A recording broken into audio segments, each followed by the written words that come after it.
Hello வணக்கம். இது உங்கள் சிவி ஜோன். எல்லாருமே எப்படி இருக்கீங்க? இப்போ பார்த்தீங்கன்னா ஒரு பங்கமான சம்பவம் என்னென்னா, பிக் பாஸ் இந்த பிக் பாஸ் வீட்டுக்குள்ளே ஜாக்லினோட ஃபேமிலி உள்ளே வந்துட்டாங்க. வந்ததுக்கப்புறம் முரண்பாடு அப்படின்ற ஒரு டாஸ்க் கொடுக்குறாங்க. அதில் பார்த்தீங்கன்னா நம்ம ஜாக்லினுக்கு சார்பாக ஜெஃப்ரியை போட்டு பொழக்கிறாங்க. ஜாக்லினோட ஃப்ரெண்டு, அந்த ஃப்ரெண்டி செமையாக வச்சு செஞ்சாங்க. அவங்க கேட்குற கேள்விலாம் சூப்பராக இருந்துச்சு. ஏன்னா ஜெஃப்ரி நிறைய இடங்களில் ஜாக்லினை பற்றி நிறைய எக்கச்சக்கமாக வந்துட்டு புரணி பேசியிருக்கார். அது மாற்றுக்கருத்து கிடையாது.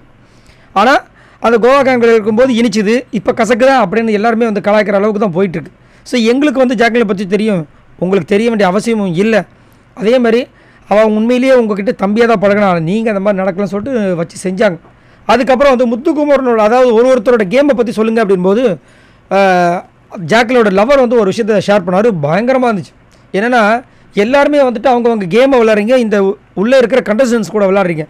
ஆனால் முத்துக்குமரன் மட்டும்தான் உள்ளே இருக்கிற கண்டஸ்டன்ஸ் கூட இல்லாமல் பிக் பாஸ் கூட விளாட்றாருன்ட்டார். ஐயோ கதறாரு முத்துக்குமரன். ஐயா அப்போலாம் சொல்லாதீங்க, உண்மைதாங்க.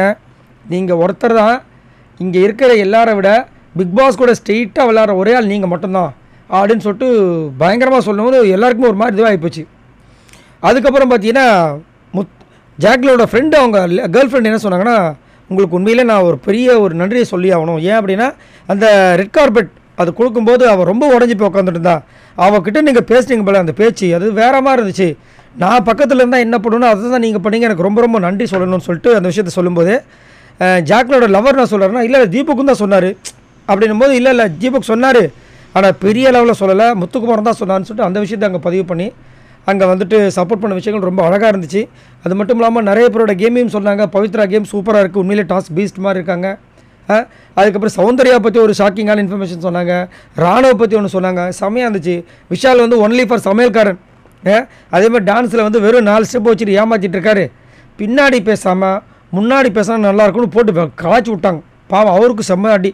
அதே மஞ்சள் வந்துட்டு டெரரான ஒரு கேமர், பிளாஸ்ட்டு. ஃபஸ்ட்டே வந்துட்டு அவங்களுக்கு தெரியும் அந்த வாரம் வந்து இவங்களை எல்லாரையுமே தன்னோட வீட்டில் இருக்கிற எல்லாரையுமே தனக்கு எதிராக மாற்றணும்னு நினச்சி தான் வந்தாங்க. அதை பண்ணாங்க சூப்பராக. அதுக்கப்புறம் வர கமெண்ட்ஸை வச்சு அவங்களே மோல்டு பண்ணிட்டாங்க. செமையாக இருந்துச்சுன்றலாம் சொல்லி செமையாக பேசியிருந்தாங்க. ஸோ நீங்கள் உங்களோட கருத்தை சொல்லுங்கள். இங்கே முத்துக்குமரனை பற்றி, அவரோட கேமை பற்றி சொன்னதை பற்றி என்ன நினைக்கிறீங்க?